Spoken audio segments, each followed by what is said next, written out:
بخشنده مهربان با عرض سلام و درود وقتتان بخیر. خب امروز بازم میرم سری مدیریت سرمایه و نقاط ورود و خروج از معاملات. خب یک بخش کلیدی که در معامله و معامله‌گری و ترید هست یا در بازار مالی است مدیریت سرمایه است. بحث اساسی ما سری مدیریت سرمایه هست که ما چگونه یک مدیریت سرمایه کنیم و چطور میتونیم یک مدیریت سرمایه خوبتر داشته باشیم، بهتر داشته باشیم تا در این بازار نتیجه بده. چون اساسی نقطه‌ای که یک معامله‌گر یک تریدر به نتیجه میرسانه و کامیاب میسازه در این بازارها اما مدیریت سرمایه است. خب در قدم نخست میایم از که ما در کجا باید وارد معامله شویم، بعدش میایم سری مدیریت سرمایه و چگونه باید مدیریت سرمایه کنیم. قبلا هم گفته شد که ما چی وقت بهتر است که وارد بازار شویم، وارد ترید و معاملات شویم. در قدم نخست وقتی ما میایم وارد معامله یا ترید میشیم که ما چند تاییدیه را داشته باشیم که آیا وقتی معامله هست یا خیر. تاییدیه اولش امو توتال است که توتال گفتیم مجموعه امو پولی است که وارد کریپتو میشه یا وارد همین بازارهای مالی میشه که میبینیم توتال باید برای ما یک تاییدیه بده. تاییدیه شد چی وقت و چی زمان تاییدیه خوبتر داده میتونه و بهتر است برش ای که روند صعودی را به خود بگیره و روند صعودیش به یک تایم فریم بزرگتر ما میبینیم. مثلا تایم فریم روزانه یا هفتهوار باید ببینیم که در تایم فریم روزانه و هفتهوار باید روندش صعودی باشه و برای خود روند صعودی را بگیره. در تایم فریم هفتهوار میایم چک میکنیم که آیا پولای بزرگ و سازمان یافته وارد بازار یا مارکت شده است یا خیر. خب اگر در گذشته چارت هم ببینیم و در حال چارت هم ببینیم جاهایی که برای ما تاییدیه داده جاهایی است که سقف‌های هفتهوارش شکستانده، یعنی سقف‌های هفتهوارش به طرف بالا شکستانده و از این نتیجه ما میگیریم که بله پول وارد مارکت شده و مارکت آماده صعود یا یک پامپ هستند. خب این در گذشته اینجا مثلا پولای بزرگ آمده وارد مارکت شده و مارکت روند صعودی به خود گرفته و در حال هم که چند وقت پیش بود پولا آمده در تاریخ های 4 نوامبر وارد مارکت شده، پولای بزرگ و سازمان یافته و مارکت یک پامپ کردن و فعلا هم که میبینیم مارکت در حال اصلاح آرنج زدن است و منتظر از این میشنیم تا ای که چی کنه سقف هفتهوارش دوباره بشکنه و بره به طرف بالا و مارکت یک پامپ خوبتر و بهتر کنه. اگر در گذشته چارت هم ببینیم برای ما تاییداتش قسمی است که ما میفهمیم مارکت روند صعودی را به خود گرفته که مارکت آخرین سقف‌های خود سقف‌های هفتهوار خود به طرف بالا بشکنه و روند صعودی شود. مثلا از این قسمتی که میبینیم مارکت آمده آخرین سقف یا آخرین کفش اینجاست، بعد از اینجا آمده آخرین کفش که اینجاست سقفش هم اینجا آخرین سقف هفتهوارشان با یک دو شادو شکستانده به طرف بالا یک سقف جدید زده، بعد آمده یک کف زده. این کف جدیدش از این کف قبلی بالاتر است. پس از اینجا ما میبینیم که بله مارکت در حال صعودی شدن است و آهسته آهسته پولا آمده به طرف مارکت و مارکت آماده یک پامپ یا صعودی شدن است. بعد دوباره آمده با این شادوهاش یا با این کندل هایش آمده دوباره این سقف قبلی را شکستانده به طرف بالا و دوباره آمده یک سقف جدید ساخته که این سقف قبلی بالاتر است. همچنان اینجا دوباره آمده سقف هفتهوارش شکستانده و رفته به طرف بالا و هیچگاه پایین نآمده.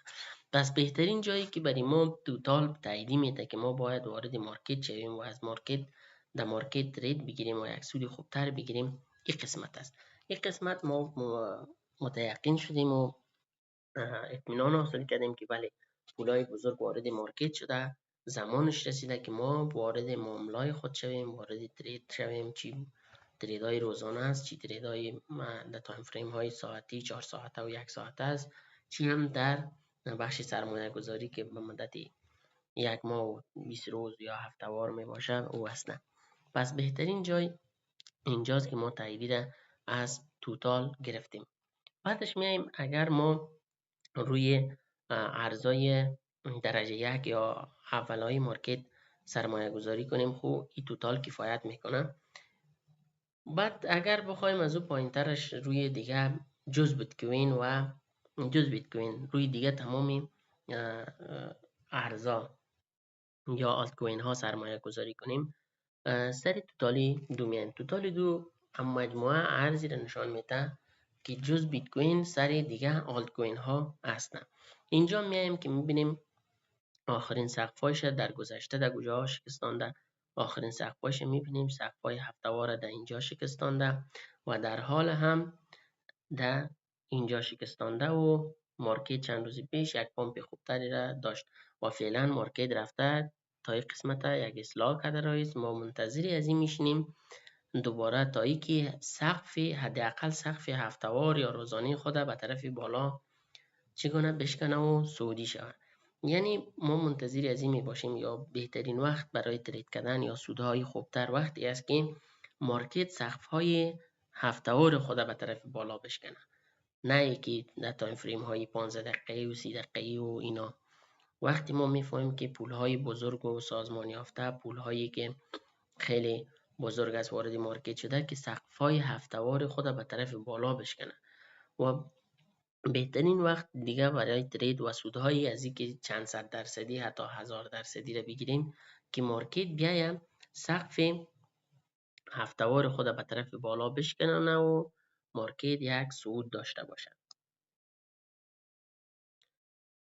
و تاییدی دیگه که سر آلت کوین ها اگر ما سرمایه گذاری میکنیم جز مثلا بیت کوین و ایتوریوم است، توتال سی را میبینیم که توتال سی همون مجموعه پولی هست که روی تمام آلت کوین ها آمده جز چی؟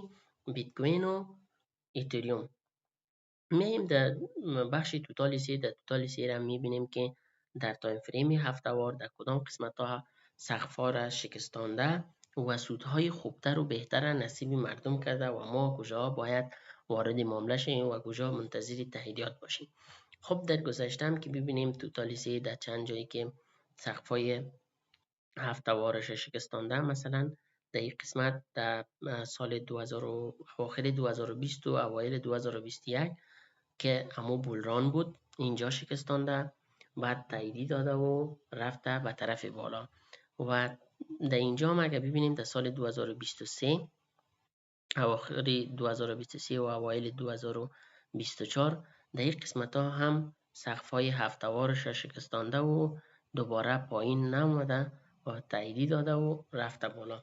و این سال هم که میبینیم اواخر 2024 است اوایل 2025 همچنان سقف هایش به طرف بالا سقف هفته‌وارش شکستانده و پول های بزرگ آمده وارد مارکت شده، مارکت یک مقدار پام کرده، بعد فعلا هم مارکت در حال رنج زدن یا اصلاح است و ما منتظری از این میشینیم اگر دوباره ترید بگیریم تا ای که سقفای هفته‌وارش به طرف بالا بشکنه و ما سودهای چند صد درصدی یا حتی میتونیم 1000 درصدی از مارکت بگیریم.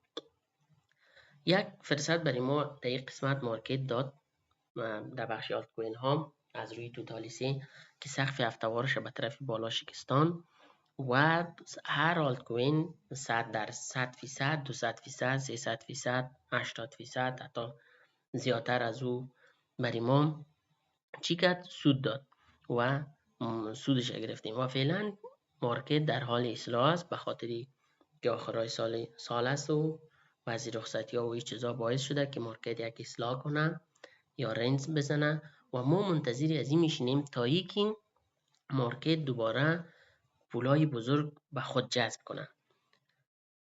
پولای بزرگ وقتی که به خود جذب میکنه مارکت، ما منتظر از این میشینیم که اگر منتظر از این باشیم که سودای خوبتر و بهتر را بگیریم و حرکت قوی و داشته باشه مارکت، پس باید سقف هفته‌وارش به طرف بالا بشکنه و برای ما سودای خوبتر و بهتر بده اینجا. و اگر نه ورخطا هستیم، حداقل باید سقف‌های روزانیش به طرف بالا بشکنه تا اینکه ما وارد پوزیشن شویم، وارد معامله شویم تا از مارکت سودای خوبتر و بهتر بگیریم. مثلا سقف‌های روزانه این سقف میتونیم منتظرش باشیم، یا هم اگر بسیار عجله داریم این سقف منتظر از این باشیم که به طرف بالا بشکنه و دوباره پایین نیاید.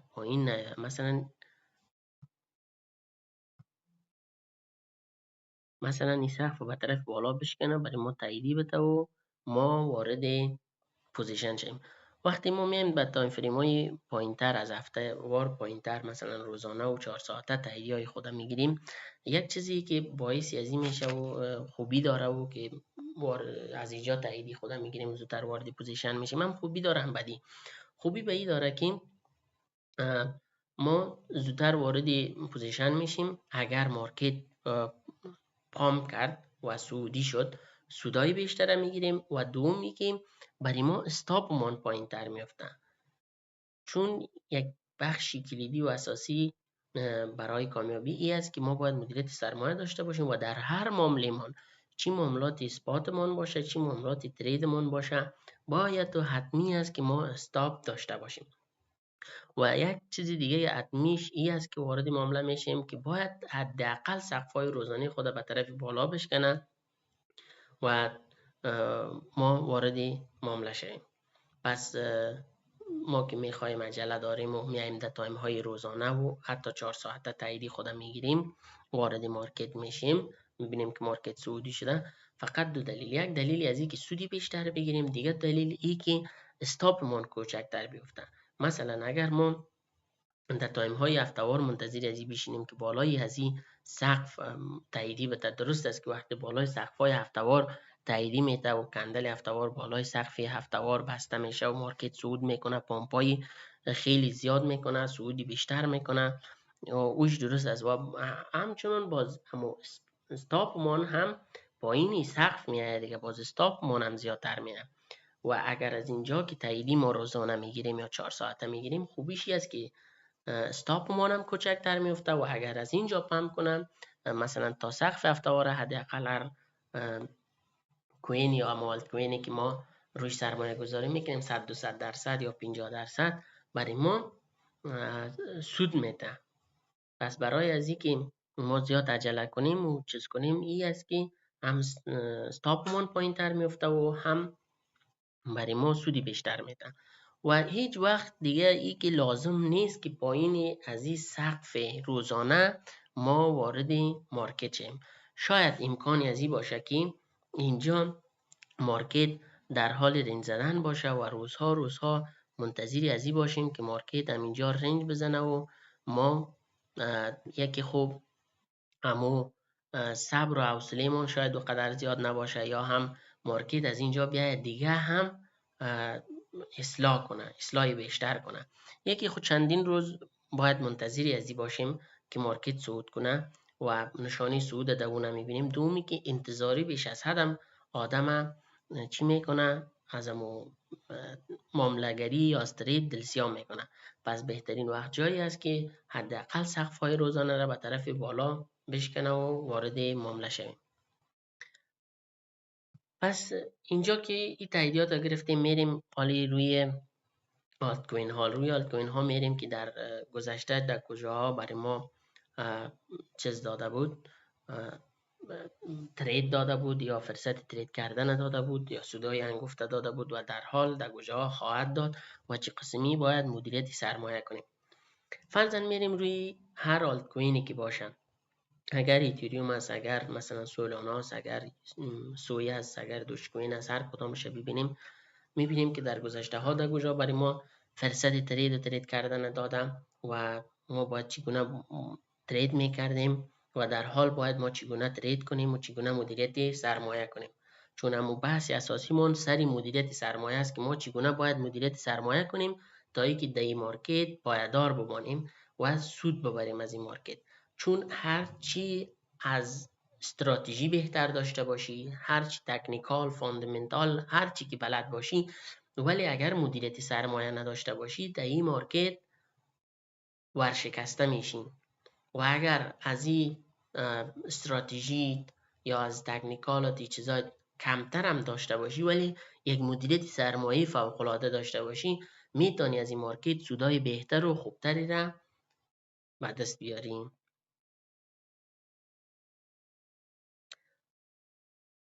خب ما میریم روی یک ارز مثلا دوج کوین میبینیم که در گذشته برای ما چه قسم تاییدات داده بود، در کجا تاییدات داده بود و چه قسم باید وارد معامله میشدیم و چه قسم مدیریت سرمایه میکردیم، در حال در کجا تاییدیه داده، در کجا تاییدیه میده و چه قسم باید مدیریت سرمایه کنیم.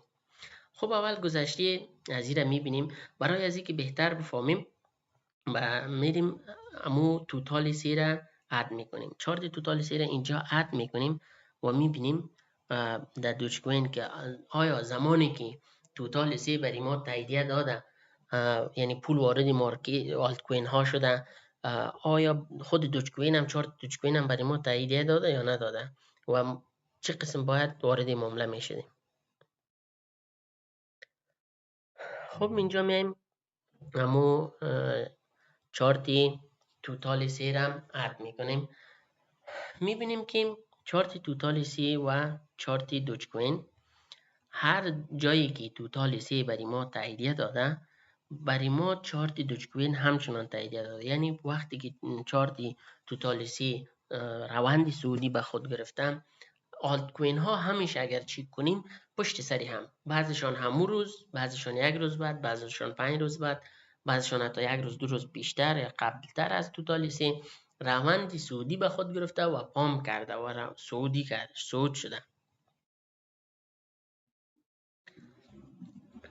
اگر ما دورتر نه حتی در این نزدیک ها بیاییم ببینیم که در این قسمت ها برای ما توتال سی تاییدیه داده و سقف های هفتوارش اگر اینجا ببینیم آخری سقفش به طرف بالا شکستانده و آمده یک کف زده و دوباره رفته بالا صعود کرده، همچنان چارت دوج کوین نیز اینجا برای ما تاییدیه داده و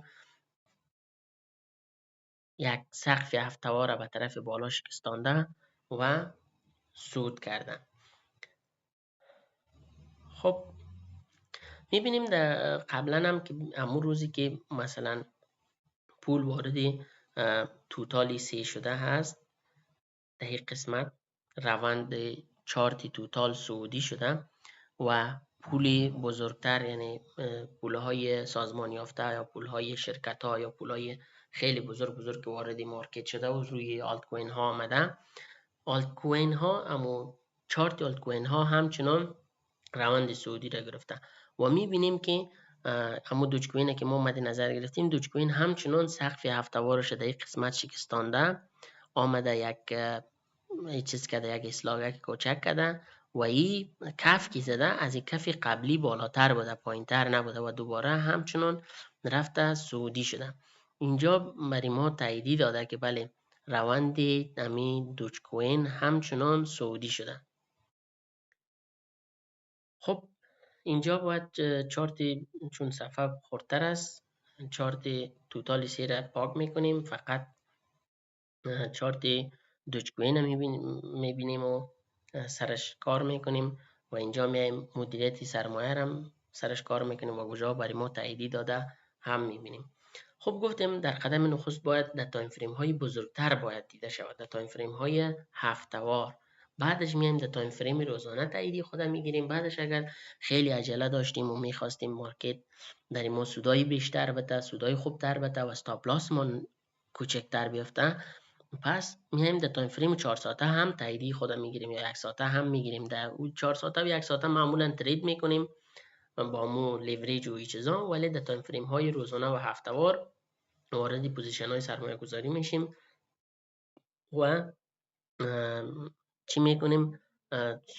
سود از مارکت میگیریم. خب در تایم فریم هفتوار وقتی که ما سرمایه گذاری میکنیم، اینجا باید مدیریت سرمایه داشته باشیم. بدون مدیریت سرمایه هیچ وقت وارد یک معامله نه اسپات باید شویم و نه هم ترید.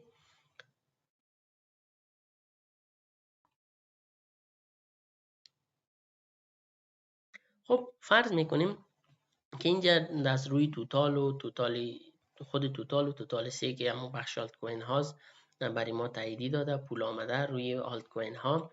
ما اینجا وارد یا آردر میگذاریم یا هم روی چارت میباشیم، میبینیم که برای ما تاییدی داده و ما وارد پوزیشن میشیم. چی اینجا اگر اینجا دست رفت پس منتظر میشینیم که یک اصلاح کنه، دوباره بعد سقف هفتهوار خودش به طرف بالا بشکنه و ما وارد معاملات شدیم. وقتی وارد معامله اثبات میشیم، معاملات اثبات قسمی است که اگر ما وقتی ما وارد معاملات اثبات میشویم از ما استاپ لاس مانم بزرگتر میفته، چون که ما سودهای چند صد درصدی یا حتی 1000% را مد نظر داریم. مثل ترید نیست که ما استاپ مان 5% و 2% و 3% یک قسمی بیفته. وقتی که ما وارد معاملات اسپات میشیم، وارد معاملات سرمایه گذاری میکنیم، پس هم استاپ لاس مانم چی میشه؟ بزرگتر میفته. و استاپ لاس به چه خاطر گفته میگذاریم برای این معاملات سرمایه گذاری یا اسپات بان؟ به خاطر از اینکه نشوه روند مارکت دوباره بیا نزولی شوه و جایی که ما مثلا وارد میشویم بیا دیگه هم نزول کنه و ماها حتی بعضی ارزها را میبینیم که سالها منتظری از این هستیم که معاملای ما بر بگرده، حداقل سر و سر شود تا که از معامله برای میایی که سود کنیم. پس بهترین وقتش است که برای خود یک استاپ لاس بگذاریم. اگر خدای ناخواسته یک ارز یک چیزی برش پیش بیفته و بیایم پایین نزول کنم، استاپ ما را بزنه، با مو مدیریت سرمایه که داریم یک مقدار ضرر کنیم و بریم روی کار و زندگی خود یا بریم روی دیگر ارزا سرمایه گذاری کنیم. پس در معاملات اسپاتمون یا سرمایه گذاریمون وقتی که ورودمون اینجا میافتم، اما اسپاتمون هم زیر ای کف اگر ریسکی تر بگیریم، اگر کم ریسکی تر بگیریم زیر ای کف و اگر مطمئن تر باشیم زیر اینی کفایی که یک چند هفته قبل ترش برای به نظر ما میخوره زیر از اون میمونیم تا اینکه زودتر استاپ ما را نزنه. یعنی استاپ ما هم 40% میاد و به این خاطر استاپ ما بزرگتر میاد، 40% میاد، به خاطر از اینکه ما سودای زیادتر رو بیش از حد انتظارش داریم. مثلا در این معامله اگه ما وارد پوزیشن میشدیم، سودی که از این پوزیشن میگرفتیم مثلا 150 یا 160% بود.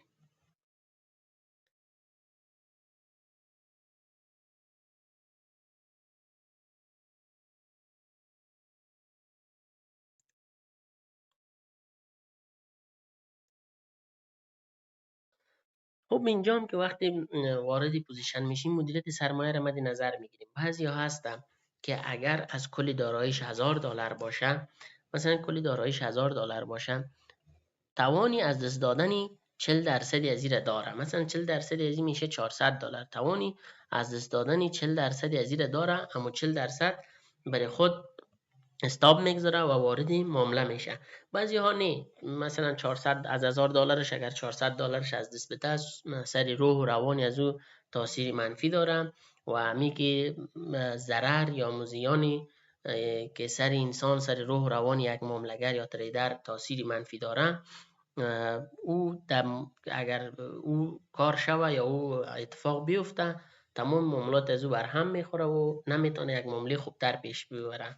پس این میگه نه، من از $1000 توان از این ندارم که من $400 ریسک کنم، من کمتر ریسک میکنم، مثلا $200 میم ریسک میکنم. من با $500 وارد معامله میشم، وارد پوزیشن میشم و $200 از این فقط من ریسک میکنم، نمیتونم مثلا $1000 در این معامله ریسک کنم. هر کس نظر به متوان و به نظر به مظرفیتش واردی معامله میشه و اما ریسک پذیریش میبینه که آیا من 40% توانی از دست دادنی از زیر دارم یا 20% دارم. اگر 20% داشت 20%، اگر 40% داشت 40%. ولی در تریدای روزانه و یه چیز در تایم فریم های 4 ساعته و 1 ساعته فرق داره. بعد سر از هم صحبت میکنیم. خب اینجا یکی میگه برای من یک چارت تاییدی کامل داد، من تمام یعنی پولی که در گردن گرفتیم با ریسکش یا $500 یا $1000 که اینجا در گردن گرفتیم، میایم همینجا وارد معامله میکنم، استاپ لاس من پایینی از این میمانم و اگر استاپ بخورم $400 برای من کدام فرقی نمیکنه و اگر بره به طرف سود، به طرف اینجا ببینیم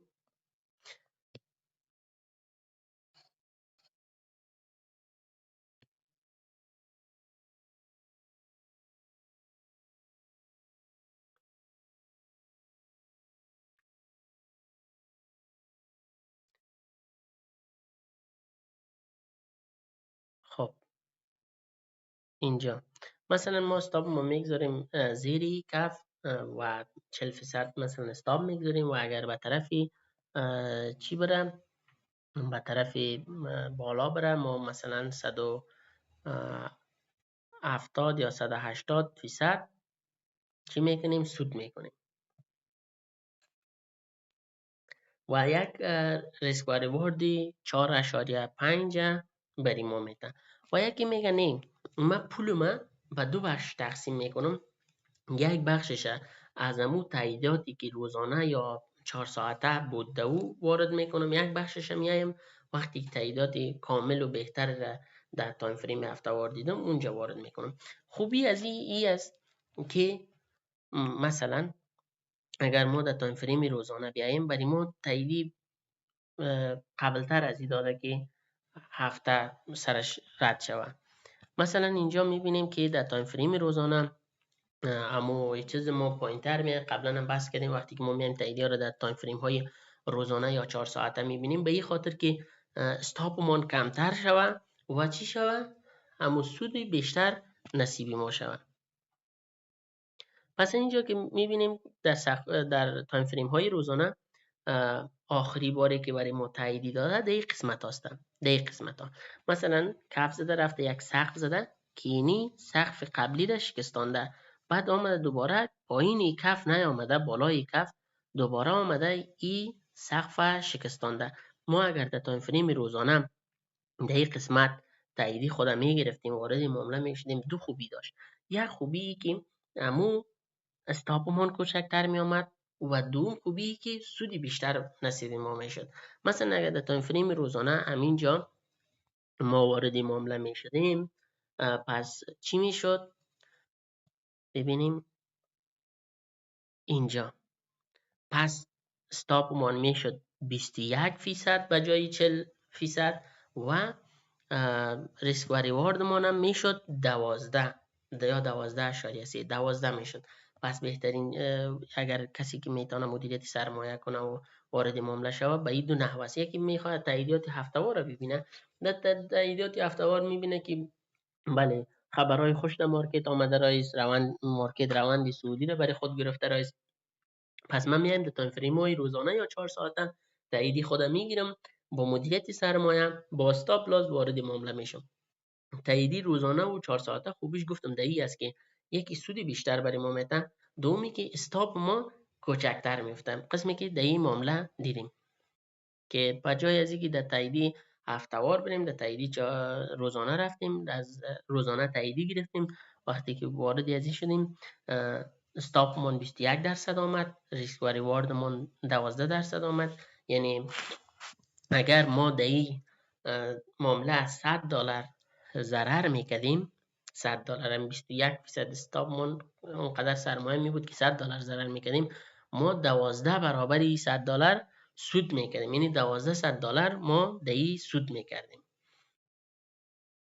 و اگر مثلا $1000 ما همینجا وارد معامله میکردیم، 21% $1000 اینجا میایم محاسبه میکنیم که چقدر میشه. خب ماشین حساب میندازیم، $1000 فیصدی ضربی 21 میشه $210 و 12 ریسک و ریوارد من 12 بود، مثلا 12 برابری از این ما چی میکردیم؟ سود میکردیم که $2520 میشه. این در تایم فریم های بزرگتر هستن و اگر در تایم فریم های کوچکتر، امی قضیه مثلا در این حال مارکت هم صدق میکنه که چند وقت پیش رخ داد، در او هم کار میکنیم.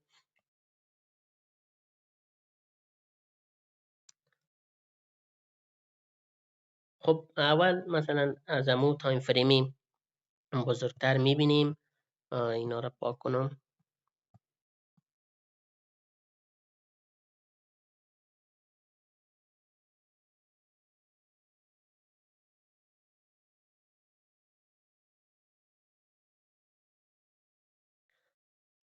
خب در تایم فریم هفته‌وار اگر دوباره ما امو توتال سه را اینجا چارتش اد کنیم، ببینیم که چند وقت پیش برای ما آیا در تایم فریم هفته‌وار همزمان تاییدیه داده بود چارت توتال سی و چارت دوجکوین یا خیر.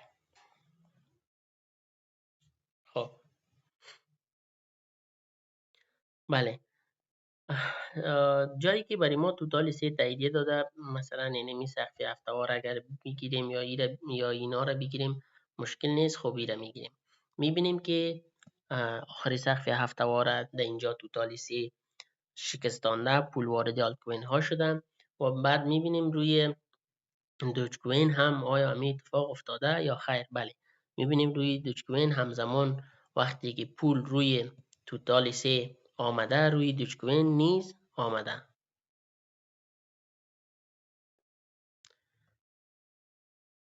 و اینجا هم یک خط عمودی میندازیم، میبینیم که در چی اتفاق افتاده در تاریخ 4 یا 5 نوامبر.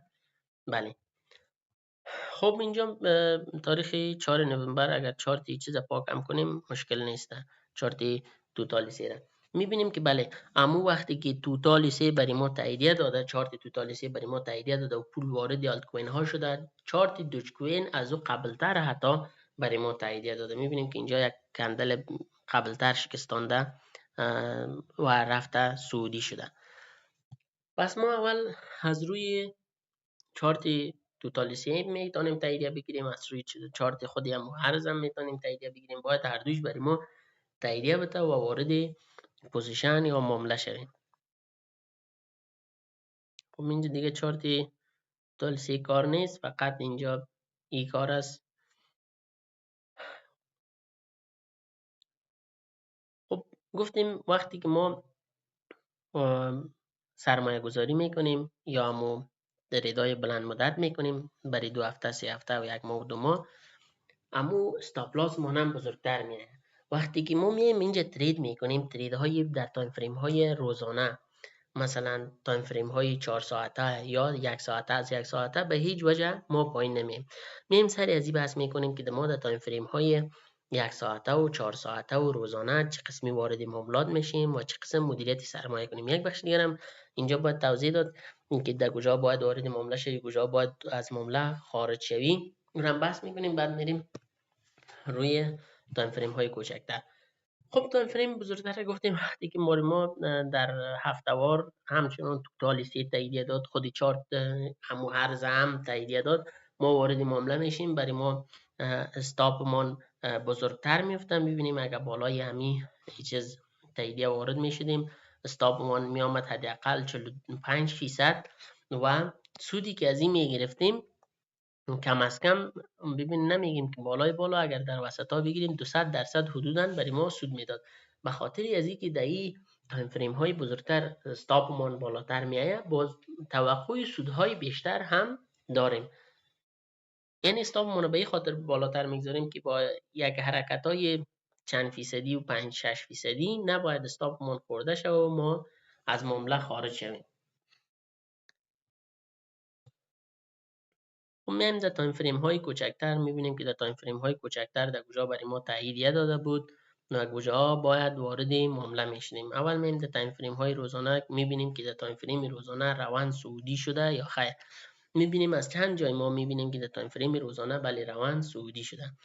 مثلا اگر از این نقطه ما به این نظر بیندازیم، میبینیم که از این نقطه روند چارت دوج کوین صعودی شده. حتی اگر چارت توتال سیر هم ببینیم، چارت دوج کوین یک چند روز قبل ترش یا زودترش برای ما تاییدیه داده بود و خبرهای خوش درباره‌اش می آمد و روند صعودی به خود گرفته بود. از اینجا میبینیم که مثلا اینجا را سقف بگیریم، آخری سقف به طرف بالا شکستانده آمده، یک کف جدید ساخته، این کفش بالاتر از این کف قبلی بوده. بعد میبینیم که باز دوباره سقف شکستانده، از این مطمئن میشیم که بله روند صعودی گرفته در تایم فریمی روزانه دوباره که آمده کف از این کف قبلیش پایین تر نامده و همچنان که رفته سقف به طرف بالا شکستانده. اینجا ما مطمئن میشیم که بله پولا آمده طرف مارکت، خبرهای خوش مثلا سمتی ارز آمده است، بالای مارکت خبرهای خوش است.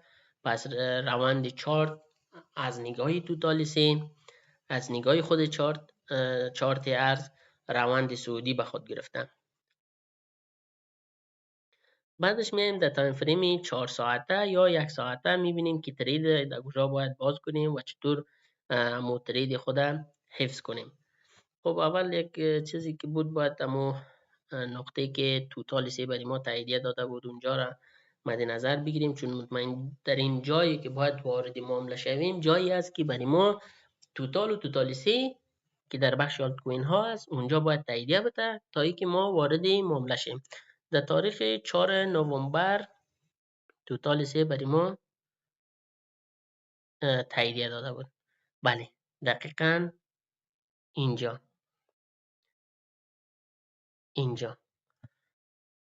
دقیقاً اینجا برای ما تاییدیه داده بود.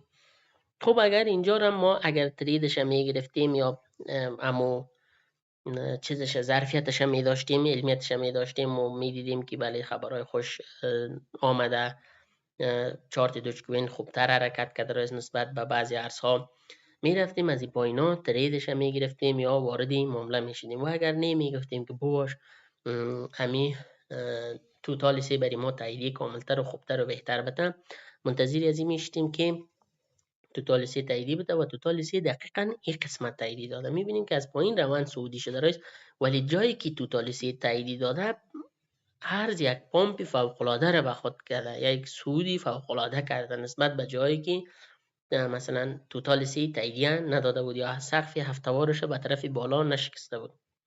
خب فعلا میریم به طرف تایم کوچکتر. اونجا میبینیم که باید چه قسمی وارد پوزیشن میشدیم، چگونه پوزیشن خود حفظ میکردیم، در کجا باید از پوزیشن خارج میشدیم.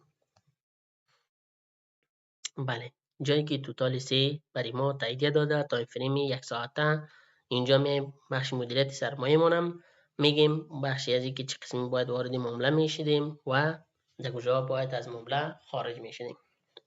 اینجا دقیقاً جایی هست که توتالیسی برای ما تاییدی داده. جایی که توتالیسی برای ما تاییدی داده همچنان خود دوج کوین که از پایینتر یا قبلتر تاییدی داده بود و اینجا هم میایم به خاطر از اینکه عجله نکردیم تا اینکه استاپ بی جای نخوریم، منتظری همون توتالیسی بودیم که توتالیسی برای ما تاییدیه داد که بله پول ها آمده سمت آلت کوین ها. ما اینجا معامله خود باز میکنیم و هم ترید میکنیم مثلا در تایم فریمی 1 ساعته. بخشی ترید باز مدیریت سرمایه‌اش هم یکم متفاوت تر است، پوزیشن باز کردنش، استاپ گذاشتنش، همه چیزش نسبت به او تایم فریم های بزرگتر متفاوت تر هستند. چون اکثریت مواقع با لیوریج داخل میشیم باید بسیار حساس باشیم تا اینکه بی جای مثلا استاپ نخوریم، استاپ های بزرگ نخوریم یا چی کنیم، معامله خود تا کجا را باید حفظ کنیم.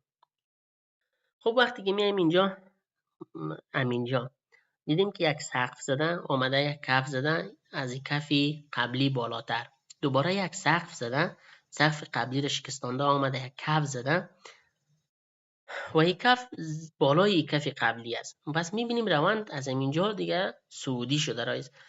وقتی که ما میاییم توتالیسی هم تاییدیه دادن، اینجا میبینیم که سقف قبلی رو شکستانده و به طرف بالا.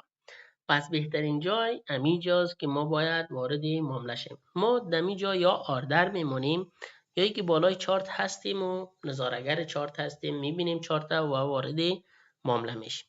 وقتی که وارد معامله میشیم در تایم فریم های کوچکتر 4 ساعته یا 1 ساعته، یک چیزی که خیلی مهم است استاپ و مدیریت سرمایه بسیار خوب و قوی باید داشته باشیم.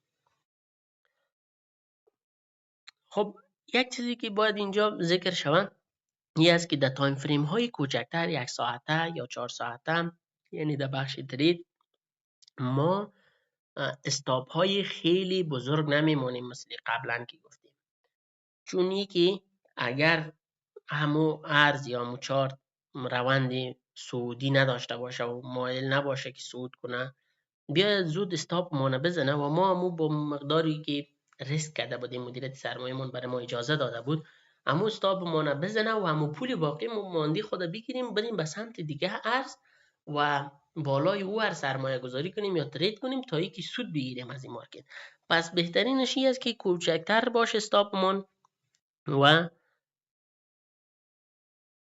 خب ما کوشش میکنیم مثلا زیر همین کف وقتی که بالای این سقف ورود ما شد، زیر همین کف باید استاپ بباریم. اگر میگیم نه زیر کف نمیمونیم کمی پایینتر میمونیم مشکل نیست، خود خیر زیر همین کف ما استاپ ما نمیمونیم که حدودا 5.33 میشه. خب 5 میشه. حالا میایم سری مدیریت سرمایه که اینجا باید چه قسم مدیریت سرمایه کنیم در تایم فریم های کوچکتر. در بخش مدیریت سرمایه اینکه تایم فریم های بزرگتر است که او قضیهش متفاوتتر است، در اونجا استاپ های بزرگ میمونیم. اونجا باید قسم مد نظر گرفته شوه یا قسم مدیریت سرمایه شوه جای استاپ بگذاری، پولی را وارد معامله کنی که همون استاپ تو اگر بخوره هم باید بالای روح و روان تو کدام تاثیر نکنه، یعنی تحملی از دست دادن همون $100 $200 یا $300 تا داشته باشی. یعنی برای خود معلوم کنی که من چند فیصد سرمایه من در اینجا از دست اگر بدم هم بالای من کدام تاثیری منفی نمیگذاره، چون اگر بالای روح روانی ما تاثیر منفی ببانه ما دیگه باز معامله خوبتر و بهتر کردن نمیتونیم. ولی در تریدای 1 ساعته و 4 ساعته و اینا میاییم یک قسمی که در اوایل گفتیم مدیریت سرمایه میکنیم. خب مدیریت سرمایه چه قسم است؟ بهترین مدیریت سرمایه کدام ها هست؟ باید چه قسم مدیریت سرمایه کنیم و قسمی که ما مختیم چی است؟ بهترش این است که اول همو حد ضرر یا همو حد پولی که از دست میتیم را معلوم کنیم. یک نفر است مثلا $1000 داره، $1000 مثلا $1000 داره، بله $1000 داره، میخواه 1% ریسک کنه یا 2% ریسک کنه، میخواه اینجا 2% امی $1000 در هر معاملهش ریسک کنه و کدام تاثیری بری از او نداره که ما 2% ما از دست میتم. بعضی میخواه که 1%ش از دست بده، بعضی میخواه 3% یا 4%. ولی منطقی و خوبترش این است که امور ریسک ما بین 2% 3% کدام جایا اگر 4% شد یعنی بهترین جایش همو 2 و 3 است، از او بالایش باید به گردن نگیریم چون ریسک من زیادتر میشه و اگر پشت سری هم در چند معامله ما خدا نخواسته استاپ بخوریم سرمایه من از دست میتیم و از بازار لیکوید شده و خارج میشیم. خب یک نفر از 2% سرمایه‌اش ریسک میکنه، 2% سرمایه‌اش ریسک میکنه یعنی چی مانا؟ یعنی که در همین $1000 سرمایه که داره این نفر میخواد در هر معامله 2% همین $1000 اگر ضرر کنه یا استاپ بخوره بالای از او کدام تاثیری نداره. پس میایم اینجا محاسبه میکنیم که 2% $1000 چقدر میشه و در این معامله که ما سر دوج کوین داریم چقدر پول باید وارد معامله کنیم تا اینکه همون 2% $1000 شوه و تحملی از اون ما داشته باشیم و ریسک کنیم. خب میایم اینجا $1000 مثلا فیصدیش در میابیم که میشه ده. وقتی که ما 2% $1000 میگیم چقدر میشه؟ $20. یعنی ما وقتی که در هر معامله در مدیریت سرمایه خود ایره قبول کردیم که از $1000 که داریم ما فقط تحمل از دست دادن $2 از ایره داریم، بیشتر از اون نداریم به هیچ وجه. و ایره باید با خود عهد و پیمان ببندیم، قسم کنیم که بله ما مدیریت سرمایه که برای خود ساختیم، برای خودی چارچوب قوانین ساختیم، باید در هر معامله خود چی کنیم؟ پیاده کنیم و بالای همون استراتژی و مدیریت سرمایه خود پابند باشیم. پس اینجا معلوم شد که یک نفری که 2% چیز میگیره ریسک میگیره، پس در هر معاملهش اگر این $20 استاپ بخوره برای ازی کدام چرت و تشویش و استراب و این چیزا سردرگمی پیش نمی آید. پس این همون قدر پولی را وارد معاملاتش میکنه، مثلا اینجا معاملاتش میکنه هر معامله که باشه که تحملی از دست دادن همین پول داشته باشه، تحملی از استفادهش داشته باشه. و اینجا معلوم شد که ما از $1000 $20 وارد هر معامله من اگر کنیم کدام مشکل نیست. پس اینجا آمده استاپمان 5% میگیریم و 33 شمیج مد نظر نمیدیم. 5% ما اینجا استاپ داریم. پس باید ما چقدر پولی را وارد این معامله کنیم که اگر ما 5% استاپ بخوریم $20 ضررمون شود و به ما کدام تاثیری نداره. پس اینجا معلوم شد که از $1000 مثلا $20 این در هر معاملهش ضرر در گردن میگیره. پس باید چقدر پول وارد معامله کنه تا ای که ضرر از این $20 شد. ما اینجا میایم پیدا میکنیم که باید چقدر پول ای وارد معامله کنه، وارد این معامله کنه تا ای که $20 ضرر شد. خب میایم محاسبه میکنیم. بازم از طریق ماشین حساب استاپ اینجا زدیم که 5% است. بعد محاسبه میکنیم که چقدر پول 5%ش $20 ضرر میشه. خب میایم اینجا مثلا $500 میگیریم. $500 فیصدیشه ضرب 5 میکنیم، میبینیم که چقدر میشه. وقتی اگر ما $500 هم وارد این معامله کنیم $25 ضررمون میشه. پس این مدیریت سرمایه ما برای ما اجازه نمیده که ما $500 رو وارد معامله کنیم، چون خلاف مدیریت سرمایه است. ما مدیریت سرمایه برای خود ساختیم که در هر معامله من باید امو $20 ضرر کنیم، از او بیشتر ضرر نکنیم. پس میایم اینجا $400 میگیریم. $400 فیصدیش ضرب 5 میکنیم.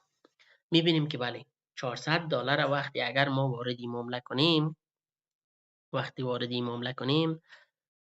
$400 ما وارد این معامله کنیم، اگر استاپ 5% بخوریم ما ضررمون چقدر میشه؟ $20 میشه.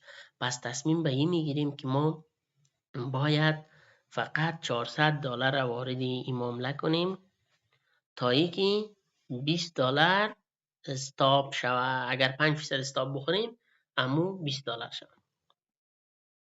خب اینجا شد مدیریت سرمایه ما. مدیریت سرمایه ما نکردیم، با مدیریت سرمایه وارد این معامله میشیم و $400 وارد این معامله میکنیم و استاپ خود میگذاریم و دیگه معامله خود چی میگه مدیریت میکنیم. باید چه قسم مدیریت میایم سری از اینکه چه قسم معامله خود مدیریت کنیم، تا کجا رو مدیریت کنیم، تا کجا رو نکنیم، کجا از معامله خارج شیم. این بخش هم بسیار مهم است. مهمی این بخشی که تا کجا رو باید همین معاملات خود مثلا نگه داریم، به خاطر از این است که ما اگر هر معامله را که انجام میدیم در هر قسمتی که ما بخوایم معامله کنیم، مثلا همین قسمتی که ما خواستیم اینجا مثلا وارد پوزیشن شویم، ببینیم استرس داشتیم، استراب داشتیم، ترس، هر چی داشتیم مثالش.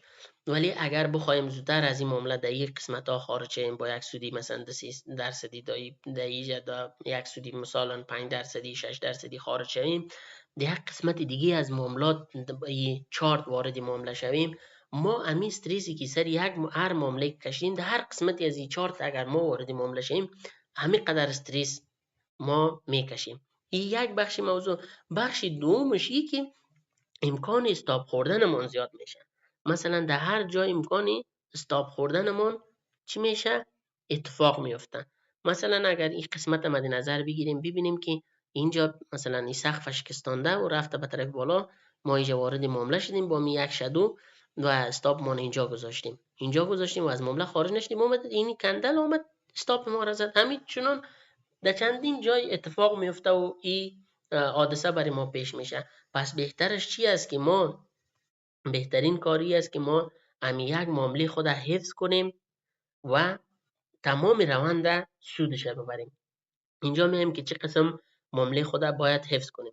به دو شیوه که برای ما استادمون راهنمایی کرده میتونیم همین معامله خود حفظ کنیم. یکی که همینجا استاپ گذاشتیم، وارد معامله شدیم، دیگه هیچ دستش نمیزنیم و میروه به سمت سود یا سودی میشه. وقتی که سودی شد ما کجا باید از معامله خارج شیم؟ ما جاهایی از معامله خارج میشیم که دوباره از توتال 3 مون تاییدی بگیریم. چه قسم تاییدی بگیریم؟ در توتال 3 میریم، در توتال 3 خب همینجا 4 تا شرط میکنم. بله اینجا توتال 3 است. در توتال 3 در تایم فریم روزانه یا هفته‌وار. ببینید در تایم فریم روزانه یا هفته‌وار. وقتی که ما میفهمیم که روندمان ضعف پیدا کرده و دیگه امو انرژی یا امو پتانسیلی بالا رفتن نداره که توتال سیمون در تایم فریم های هفته‌وار روزانه، اینجا یک نقطه است، در تایم فریم های هفته‌وار روزانه چی کنه؟ رنج زدن شروع کنه و تمایلش به طرف پایین نشان بده. اونجا ما از معامله فورا خارج میشیم، اونجا معاملاتمون میبندیم.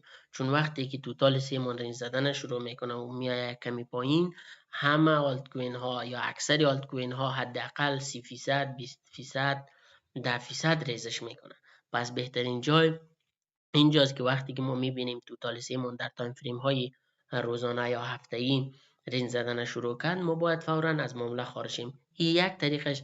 و یک طریق دیگه ایش که بهتر و خوبتر است، دوباره در اون تایم فریم های 4 ساعته یا 1 ساعته که ترید باز کردیم، میایم چی میکنیم؟ معاملاتمون حفظ میکنیم و ریسک فری کرده میریم پیش تا ای که چی کنیم؟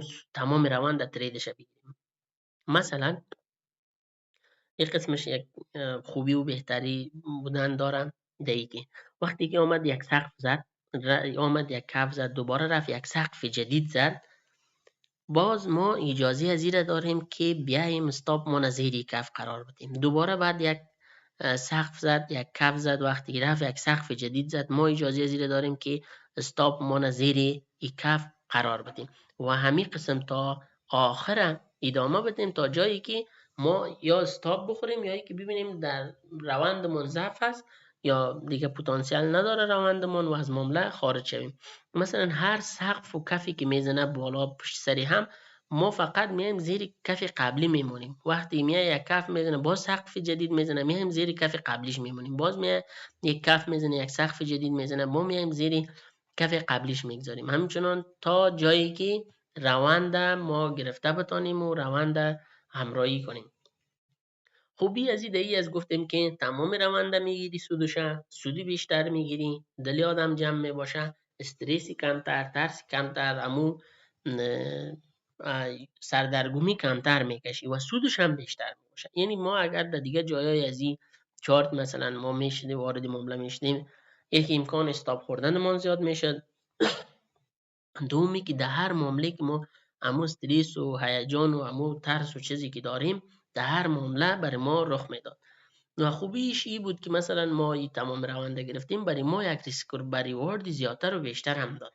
مثلا ما نمیگیم ما آخرین شادوها هم نمیگیریم که اونقدر غیب هیچ کس نمیفهمه که آخرین شادوها را بگیره، ولی کوشش مانی از وقتی که برای ما رنج زدن توتال 3 شروع میکنه، ما کوشش میکنیم دمی مابینای اینمی سقف و کف ها باید از معامله چی شیم؟ خارج شیم. ما اینی مثلا همینجا که فعلا از مابینای سقف و کف ها میجره مد نظر میگیریم، میبینیم که اینجا برای ما یک ریسک و ریوارد 31.96 یعنی 32% ریسک و ریوارد داده. یعنی چی؟ یعنی که ما وقتی $400 واردی معامله کردیم، اگر $20 ما در این استاپ میخوردیم، 31 یعنی چیزی دیگه هم 32 برابر از این ما از این معامله چی میکردیم؟ سود میکردیم. وقتی که ما یک معامله را نگاه میکنیم 32 برابرش مثلا سود میکردیم. مثلا $20 که وقتی استاپ خوردیم ضرب در 32، خب 20 ضرب در 32 ریسک ریوارد 32 یعنی $640 چی میکردیم؟ سود میکردیم. یک خوبی از این که تمام روند گرفتیم این است که سود خوب در کردیم و استرس کمتر کشیدیم. و دیگه ایش که مدیریت سرمایه است. مدیریت سرمایه وقتی که ما انجام میدیم خوبی های زیاد دارم. مثلا یکی ما را در کامیابی میرسانه و میگیم که ما را کامیاب میسازه به همین خاطر است. ما اگر قبل از اینکه تاییدیه را بگیریم در این قسمت ها ما وارد معاملات میشدیم، مدیریت سرمایه کارایش اینجاست. باش اینا را پاک کنم.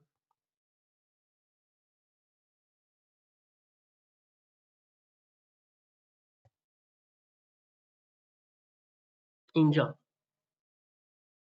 خب اینجا میبینیم که مثالش اینی قسمته رفته این سقف در تایم فریم های 1 ساعته. اگر کمی دیگه هم زوم تر کنیم در تایم فریم های 1 ساعته سقف شکستانده. اینجا مثلا آمده یک سقف جدید آمدیم، ما اینجا وارد پوزیشن شدیم، اینجا استاپ ما نگذاشتیم، آمده دایدک استاپ ما را زده.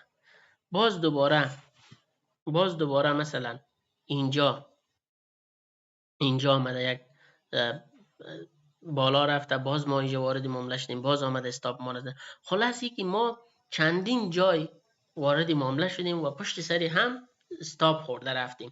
مدیریت سرمایه کاراییش چی است؟ مدیریت سرمایه خوبیش چی است؟ اگر ما مدیریت سرمایه نداشته باشیم و برای خود یک حد ضرر تعیین نکنیم که مثلا ما اینجا 2% حد ضرر تعیین کنیم یا 3% یا 1% حد ضرر تعیین کنیم، اگر حد ضرر برای خود تعیین نمی‌کردیم، اینجا می اومدیم با یک لیوریجی بالا، با یک پولی بالا، مثلا تمام $1000 ما می اومد استاپ میخورد، استاپ مثلا 10% میخورد و ما تحملی از زیر نداشتیم که 10% پولی ماند یک معامله از دست بدیم. یکی که تحملش نداشتیم، بالای روح و روانمون تاثیر منفی داشت. یک بدیش. دوم بدیش ای که ما بعد از 5 تا 6 تا یا 10 تا معامله پشت سری هم که میگذاشتیم، با این استاپای زیاد که میخوردیم، با این ریسکی که زیاد قبول کرده بودیم یا مدیریت سرمایه که نداشتیم، پول ما صفر میشد و ما از بازار لیکوید میشدیم و میرفتیم و خلاص.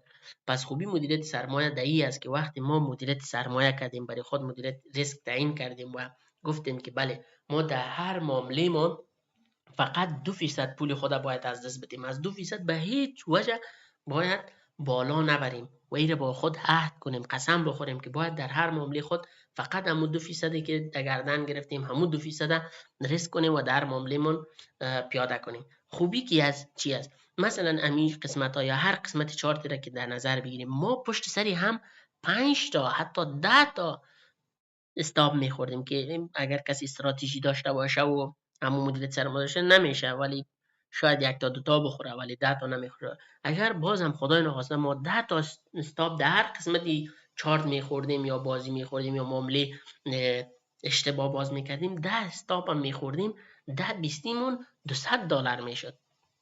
ببین مدیریت سرمایه خوبیش اینجاست، 10 بیستی که وقتی ما در گردن گرفتیم $200 میشد، ولی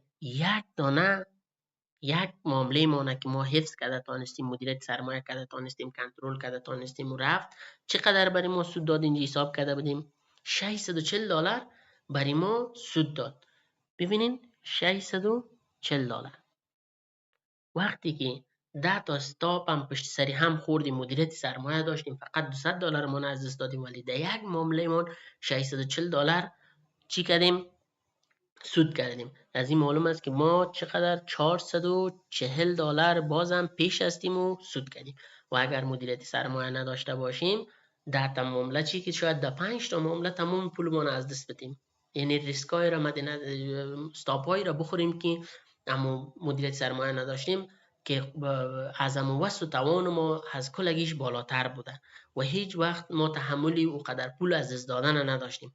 پس بهتر ای است که ما یک مدیریت سرمایه خوبتر، دقیقتر، کاملتر داشته باشیم و او مدیریت سرمایه ما در هر بخش معاملاتمون پیاده کنیم. اگر اسپات است، اگر فیوچرز است، در هر دویش باید پیاده کنیم و پایبند از او باشیم، با خود عهد و پیمان ببندیم که بله ما این مدیریت سرمایه که گرفتیم برای خود، این ریسکی که به گردن گرفتیم که ما 2% یا 3% ریسک باید کنیم، بله این را در تمام معاملاتمون پیاده میکنیم، چون که اینجا واضح ساخت برای ما مدیریت سرمایه که ما اگر مدیریت سرمایه نداشته باشیم، شاید 5 تا 6 تا یا 2 تا استاپ بسیار بزرگ بخوریم، کل سرمایه من از دست میدیم، چون سرمایه کل سرمایه را یا بخش بزرگی سرمایه را، زیاد سرمایه را وارد معامله کردیم و اگر ما مدیریت سرمایه داشتیم چی میشد؟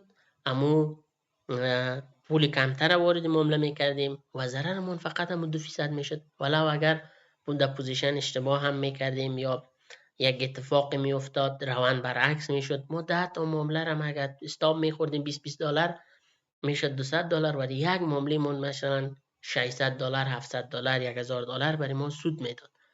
پس بهتر و خوبترش این است که در تمام معاملات ما همون مدیریت سرمایه خود مد نظر بگیریم و اون مدیریت سرمایه خود پیاده کنیم.